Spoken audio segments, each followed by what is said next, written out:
बालकों असी पढ़ी रहा आयूं दर्जो 10 सिंधी तृतीय भाषा जी ही किताब जंहिंजो नालो आहे साहित्यिक पुष्प।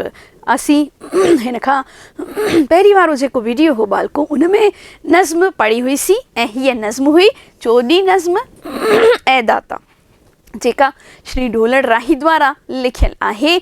बालकों असी हिन नज़्म में पढ़ियो होसी कि राही साहिब परमात्मा दर वेनती करे रहा आहिनि।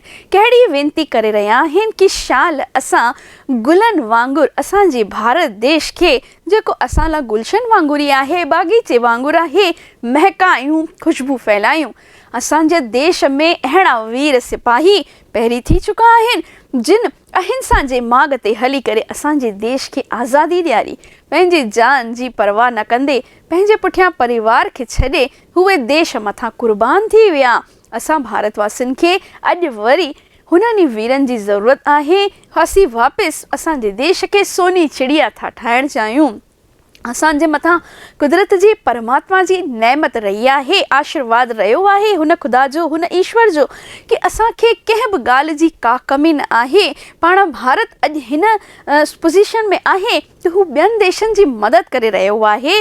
असीं वरी सां असांजे भारत देश खे हुन ई ऊच दर्जे ते पहुचाइण था चाहियूं जहिड़ो हू पहिरीं हो। त हर हिकु सिट में इहा प्रार्थना ढोलड़ राही परमात्मा सां कई आहे।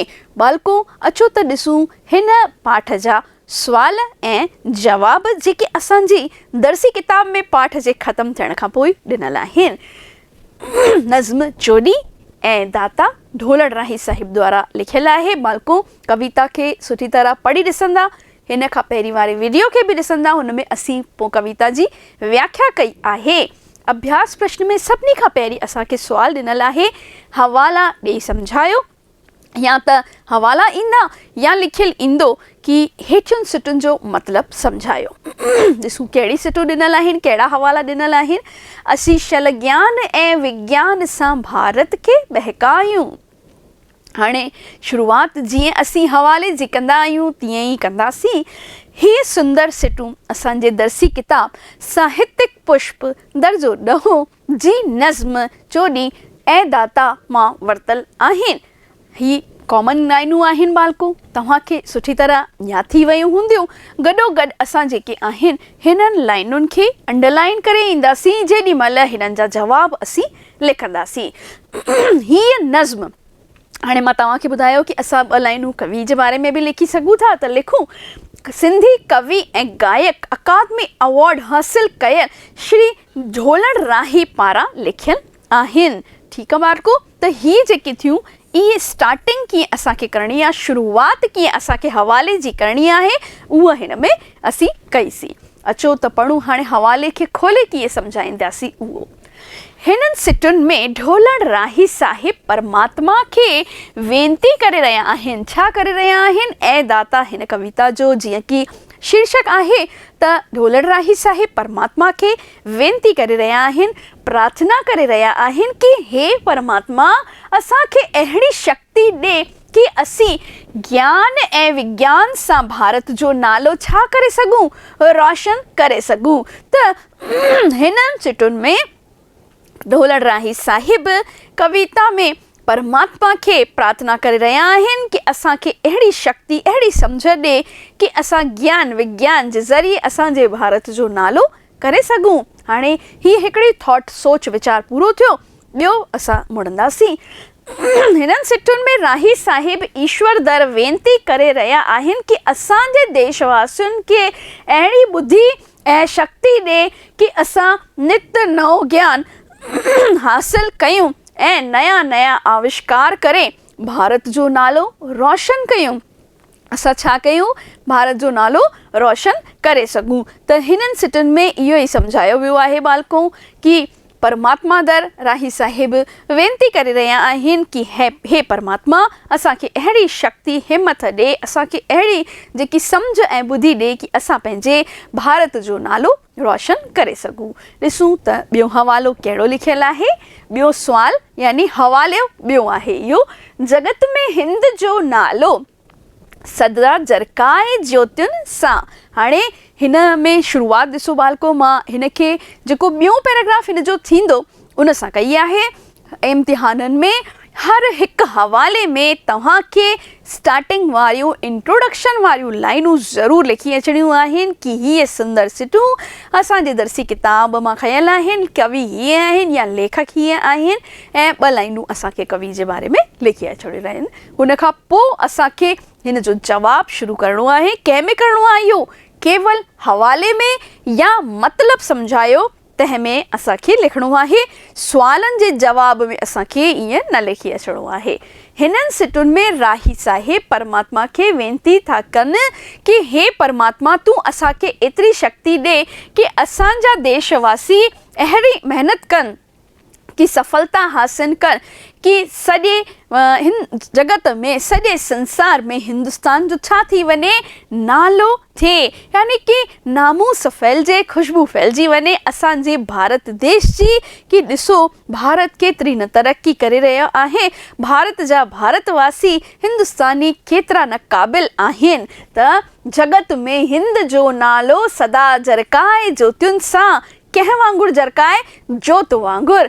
असांजे भारत देश जे वासियुनि लाइ राही साहिब परमात्मा खे प्रार्थना कनि था कि असांजो हिंद एतिरी सफलता हासिल करे कि भारत जो नालो कंहिं वांगुरु जरकाए ज्योतियुनि सां कि जोत वांगुरु चमके ऐं सॼे संसार खे रोशन करे। यानी राही साहिब चवनि था न केवल असांजे भारत देश खे बल्कि सॼे संसार खे जोत जी रोशनी जीअं रोशनी फैलाईंदी आहे तीअं असांजो भारत देश बि तरक़ी करे ऐं असांजे भारत देश जो नालो थिए।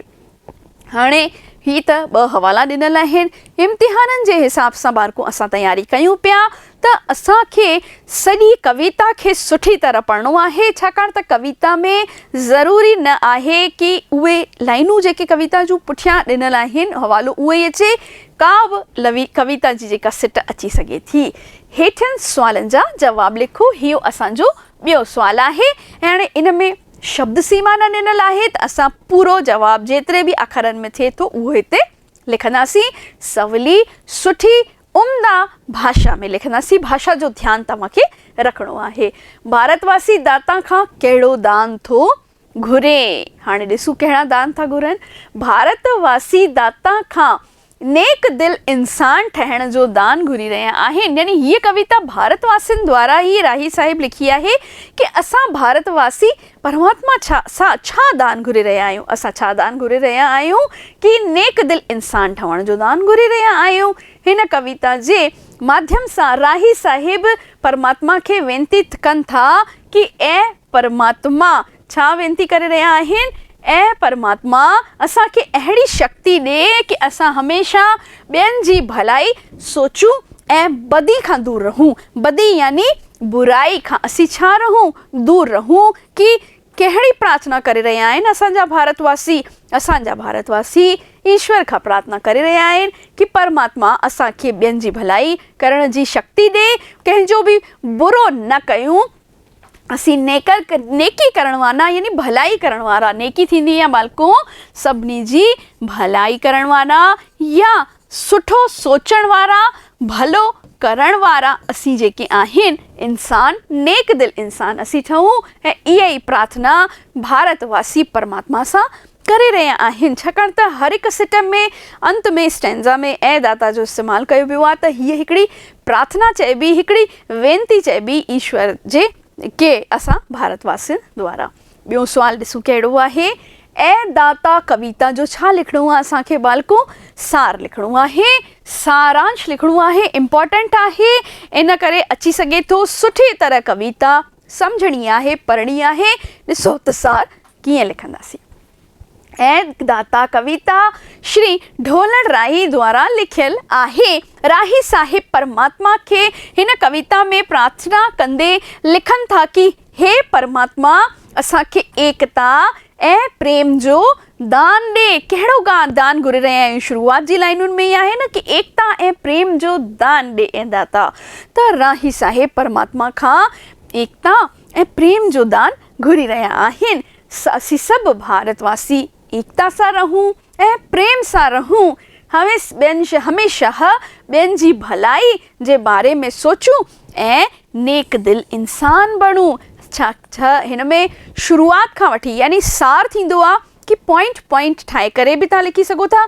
ऐं अगरि वधीक सुठो त इहो थींदो कि असां हर हिकु वीचार जो पैराग्राफ ठाहे छॾियूं।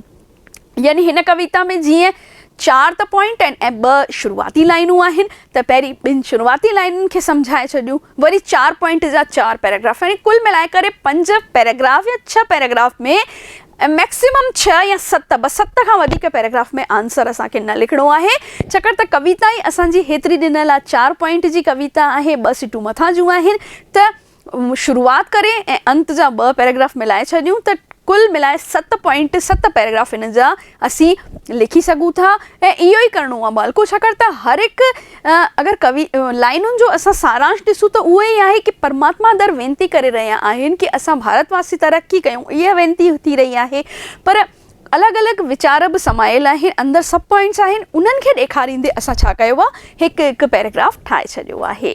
ॾिसूं त ॿियो पैराग्राफ में छा लिखियो आहे, असीं गुल मिसलायूं कई आहे न, असां गुलशन थी महकायूं गुलनि वांगुरु, त गुलनि जी असां सां कंपेरिज़न थियो आहे कि असां कंहिं वांगुरु आहियूं, गुलनि वांगुरु आहियूं। ऐं जीअं गुल पंहिंजी सुगंध सां गुलशन खे महकाईंदा आहिनि, तीअं असीं मैं खां मथे उथी करे, बालको अंडरलाइन कयो हिन लाइन खे, कि मैं खां मथे उथी असां पंहिंजे देश जे बारे में सोचूं। इहे ॻाल्हि राही साहिब प्रार्थना परमात्मा सां कई आहे। छा कई आहे, तॾहिं त चयो आहे कि गुल त आहियूं पर महकायूं कंहिंखे, गुलशन खे, बगीचे खे महकायूं। असां भारतवासियुनि जी ख़ुदि जी अलॻि पहचान आहे, पर असां कमु कयूं कंहिंजे लाइ, असांजे भारत देश लाइ कयूं। मैं खां मथे उथी असांजे देश जे बारे में असीं सोचूं। अॻिलो पैराग्राफ, असां देशवासियुनि खे एतिरी शक्ति ॾे कि असीं नित नया आविष्कार कयूं, नित नयूं शयूं ठाहियूं ऐं असांजे भारत देश जो पूरे दुनिया में नालो थिए। नेक्स्ट पैराग्राफ बालको ॾिसो, केतिरा पैराग्राफ मटे करे लिखिया आहिनि। मां इन करे लिखिया आहिनि छाकाणि हर हिकु पैराग्राफ जेको असांजी नज़्म में पैराग्राफ ॾिनल आहिनि, उन्हनि खे हिते मां खयो आहे। असांजे भारत देश खे आज़ादी ॾियारण वास्ते वीरनि पंहिंजे जान जी कुर्बानी ॾिनी। हिननि खे अंडरलाइन कंदासीं कि बापू अहिंसा जे मार्ग ते हली असांखे आज़ादी ॾियारी। अहिंसा विच में अखर आयो आहे, उनखे मां हिते खयो आहे।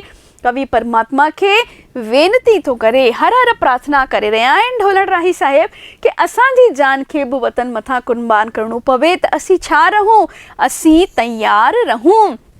यानी पुराणा जेके घटनाऊं थी चुकियूं आहिनि, आज़ादी जी लड़ाईअ जो हवालो ॾींदे हिते राही साहिब लिखियो आहे कि अहिंसा सत्य जे मार्ग ते हली करे असांजे वीरनि देशवासियुनि सिपाहियुनि पंहिंजे जान जी परवाह न कंदे पंहिंजे परिवार जी तुलना मतिलबु कंदे कि असांजो सॼो मतिलबु मञे कि देश परिवार आहे, उनखे मञियो, देश खे मैं खां मथे रखी करे असां कुर्बानी असांजे वीरनि ॾिनी, त पोइ अॼु असीं छो पुठिते आहियूं। असां में एतिरी हिमत ॾे दाता कि असीं गुलनि वांगुरु गुलशन खे महकायूं, मैं खां मथी उथी करे ऐं पंहिंजे देश मथां अगरि असांखे पंहिंजो पाण खे कुर्बान करणो पवे त असीं छा रहूं, असीं तयारु रहूं। ॿियो पैराग्राफ, कवि परमात्मा खे वेनती था कनि कि हे परमात्मा असांजो दामन महिनत जे मोतियुनि सां भरे छॾ। इहा ई असांखे दुआ कई वई आहे, चयो वियो आहे कि महिनत जे मोतियुनि सां असांजो दामन भरी छॾियो। असां बिना महिनत जे नथा घुरूं, असां चाहियूं था कि असां महिनती बणिजूं ऐं महिनत करे लक्ष्य हासिल कयूं। असीं भारतवासी महिनत कयूं ऐं महिनत सां असांजे भारत जो नालो नित नई ऊचाई खे छुए, यानी कि नित नओं आविष्कार असांजे भारत में थिए। इहा ई असांजी ऐं परमात्मा तोसां प्रार्थना आहे। ऐं परमात्मा असांजे देश मथां जहिड़े कारा ककर आया आहिनि, हुननि खे हटाए नई रोशनी, नई उम्मीद जगाए त असीं नई कल्पना, नवनि गीतनि जी रचना करे सघूं। आख़िरी पैराग्राफ में इहे ई बालको राही साहिब द्वारा चयो वियो आहे कि मां छटियमि गीतनि लाइ मोती। जीअं असीं माला ठाहींदा आहियूं त अलॻि अलॻि मोती हुन में छाटे छाटे करे भरंदा आहियूं ऐं पोइ हिकु सुंदर सी माला तयारु थी वेंदी आहे। तीअं ई असां बि अलॻि अलॻि सुंदर सुंदर अखर चूंडे करे गीतनि जी रचना कयूं था, अहिड़ा गीत लिखूं कि असांजे देशवासियुनि खे नयो जज़्बो, नयो जोश मिले, देशवासी देश मथां पाण कुर्बान करण लाइ तयार थी वञनि ऐं परमात्मा अहिड़ी असांखे शक्ति ॾे, देशवासियुनि खे शक्ति ॾे कि असीं पंहिंजे देश जी रक्षा लाइ हमेशह छा रहूं, तयार रहूं ऐं असां पंहिंजे देश में नया नित आविष्कार थींदा रहनि, अहिड़ी असांखे शक्ति ॾे। त इहो छा थियो बालको, हिन कविता जो, हिन नज़्म जो जंहिंजो शीर्षक आहे ऐ दाता सार थियो। तव्हांखे ॿुधायो मां कि तव्हांखे हिन जो जवाबु कीअं लिखी अचिणो आहे। तव्हांखे सार या सारांश या सिख्या जॾहिं बि अचे, कोशिशि कयो कि तव्हां कवीअ जो नालो तव्हांजे जवाब में ज़रूरु विझो बालको। ॾिसूं टियों सुवाल असांजो हिन में कहिड़ो ॾिनल आहे। पंहिंजे देश जो दामन छा सां भरण जी ख्वाहिश यानी प्रार्थना कई वई आहे। हाणे हीअ कविता जो शीर्षक ई जीअं त प्रार्थना ई आहे, हिकु तरीक़े सां दाता खे, असीं परमात्मा खे वेनती करे रहिया आहियूं, प्रार्थना करे रहिया आहियूं। त हिन में असांजे देश जो दामन यानी असांजे देश जी झोली कंहिंसां भरण जी प्रार्थना परमात्मा सां कई वई आहे। पंहिंजे देश जो दामन महिनत जे मोतियुनि सां भरण जी प्रार्थना कई वई आहे परमात्मा सां। कवि हिन नज़्म में परमात्मा सां प्रार्थना थो करे कि असीं देशवासी महिनत कयूं ऐं महिनत सां असांजे लक्ष्य खे छा कयूं, हासिल कयूं, यानी असांखे वेठे कुझु न खपे। ऐं परमात्मा असां बसि इहो था चाहियूं कि असांजो दामन छा सां भरे छॾ, महिनत जे मोतियुनि सां असीं महिनती बणिजूं, नयो जोश, नयो उमंग अची वञे, नया आविष्कार करे सघूं, नई सोच ॾे असांखे कि असां पंहिंजे देश जी तरक़ी लाइ सोचे सघूं। बसि इहो ई असांखां तोखां असां दान घुरे रहिया आहियूं। असां महिनत कंदासीं त असांजे हिंद जो नालो देश दुनिया में वॾे शान सां खयो वेंदो ऐं देश जी छा थींदी, तरक़ी थींदी, गॾोगॾु वाधारो बि थींदो।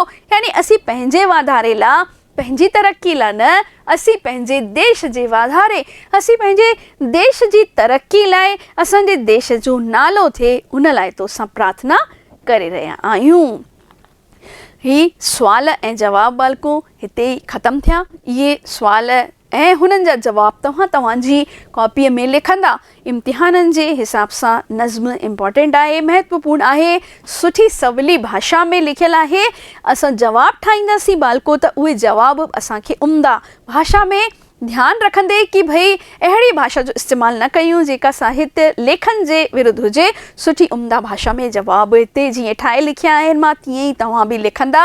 उमेद कयां थी कि तव्हांखे नज़्म वणी हूंदी, सम्झ में आई हूंदी। पढ़ी ॾिसंदा त वधीक सुठी तरह सम्झ में ईंदी। सुवालनि जा जवाब लिखंदा। मिलूं था अॻिले वीडियो में, तेसीं ताईं नमस्ते।